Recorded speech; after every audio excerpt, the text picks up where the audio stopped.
this news from President-elect Trump that he intends to proclaim emergency powers when he does enter office, that he would declare a, quote, national emergency in order to deploy the military to conduct mass deportations. This news is now setting the expectations for the way that President-elect Trump plans to govern on that and potentially other issues.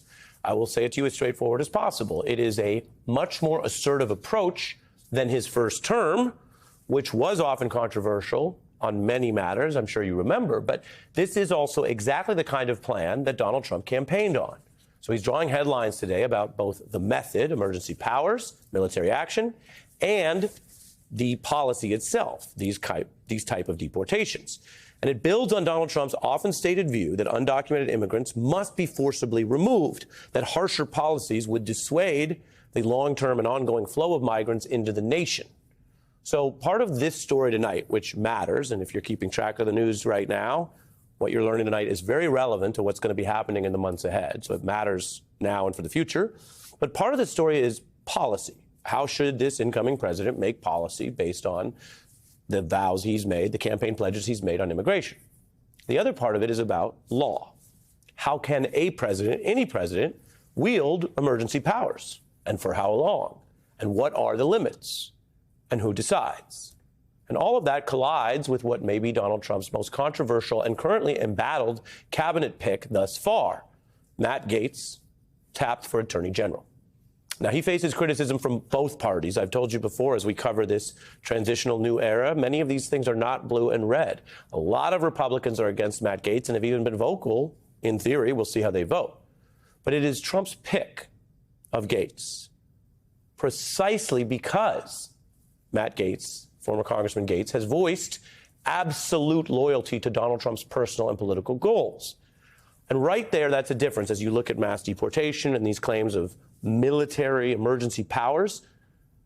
The complete fealty to anything Donald Trump wants is a contrast to Donald Trump's first-term picks on many key posts. That includes his first attorney general, who followed DOJ policy even when it ran quite publicly against Donald Trump's personal wishes, or his DHS and chief of staff, John Kelly, you may remember, was back in the news during the campaign.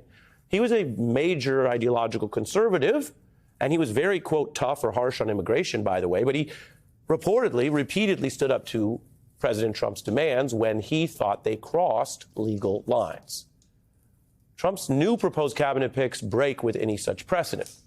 So these stories about Trump's plans, from immigration to fighting crime to vows of retribution against innocent Americans, best we can tell, they collide with the clash over this AG, Matt Gaetz, as a nominee.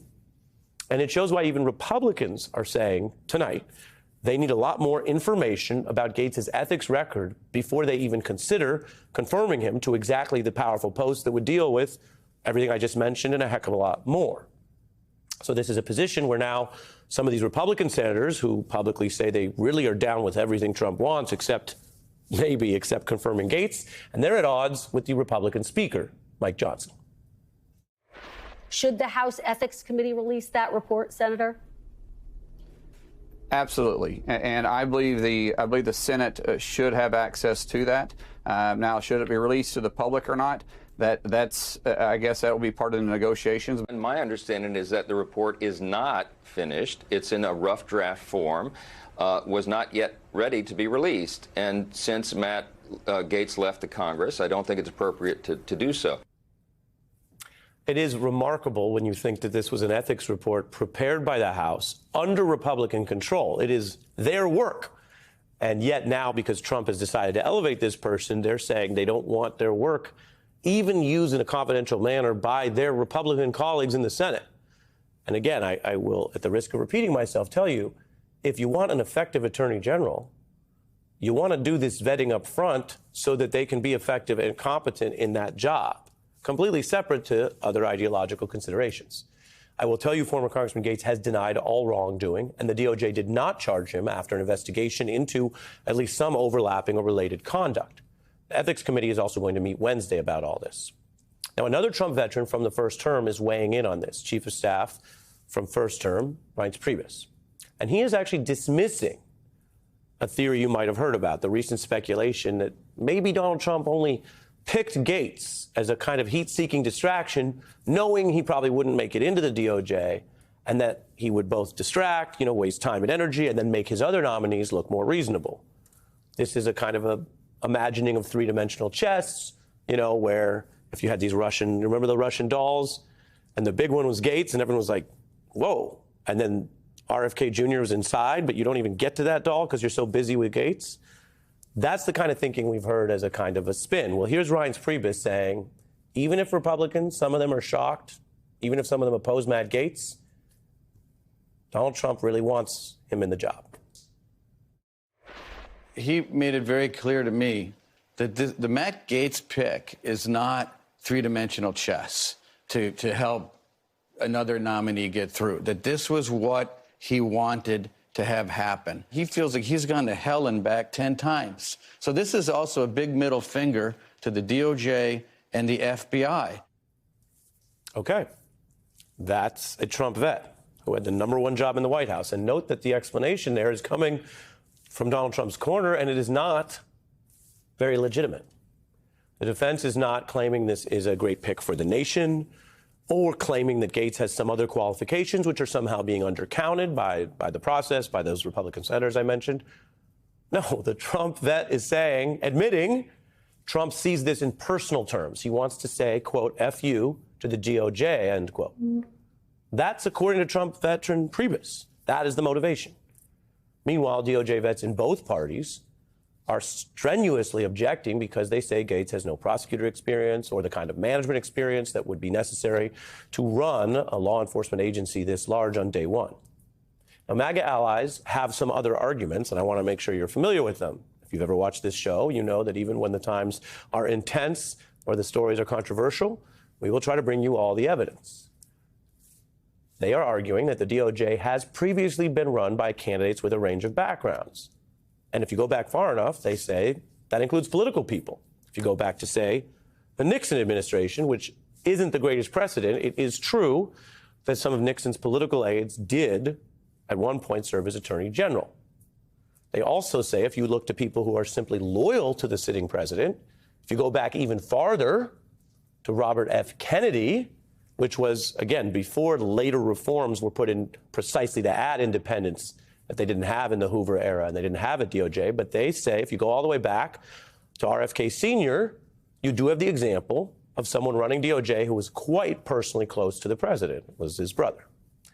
So that's one wrinkle if you go back far enough. But even these MAGA defenders of Gaetz have yet to find any precedent, any past attorney general in any era who, apart from being this close to the president, also had publicly waged such partisan warfare, openly threatening government officials, prosecutors, and Justice Department veterans in the so-called deep state. You had the folks leading the deep state. The deep state is guilty. I might be a wanted man by the deep state, and I won't be extorted by a former DOJ officials. Sadly, Judge, I, too, have lost confidence in Christopher Wray as the FBI director. We should have a second special counsel to evaluate the misconduct of the FBI and the Department of Justice. The deep state won't know what hit them. Fairest way we can say it is if you are a member of Congress, you can be as partisan as you want.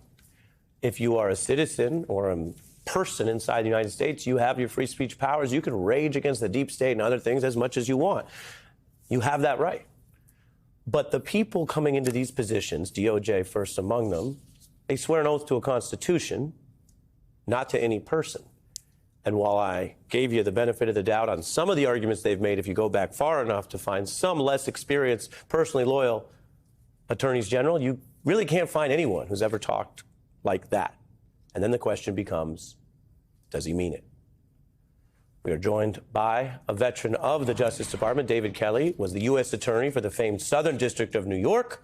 He has handled all kinds of complex cases and prosecutions. He also, full disclosure, was my former boss when I used to practice law. Welcome back. Thank you. I tried to run through both the connection to today's news, that an attorney general is exactly who would deal with a president claiming military powers.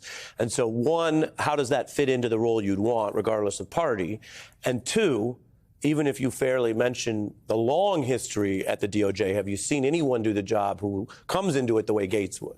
You know, it's interesting because even historically, I think presidents either want or should have wanted, and looking in the rearview mirror, wish they had an attorney general who can say no. And I think even RFK served that role for his brother. It's somebody who can say to him very honestly, I hear what you want to do. You can't do it that way. Can we find a different way to get it done? I'm not trying to defeat your policy. I'm trying to do it in a way that's not going to come and back and bite you in the rear end. And I think there's so many ways that can happen here, that if you have somebody who's loyal and is just a yes man, is not really going to serve the president in the way that he wants. He thinks he wants it. I don't think it will serve him the way he wants, and it won't serve the country the way it should. When we were reporting on the efforts to overthrow the election, it was reported that Giuliani, who did cross lines, according to civil court, still told Donald Trump when he wanted the military to seize ballots that they'd both end up in jail, quote unquote. And the Jan 6 committee had a lot of testimony on that.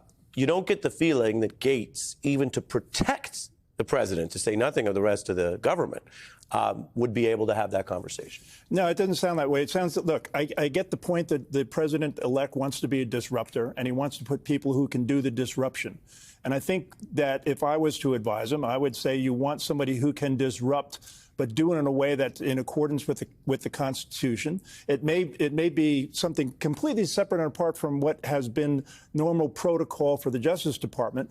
But I think at the end of the day, you want to make sure you're not going to violate the Constitution, because that has all sorts of ramifications that can come back and really hurt the president, undermine the presidency.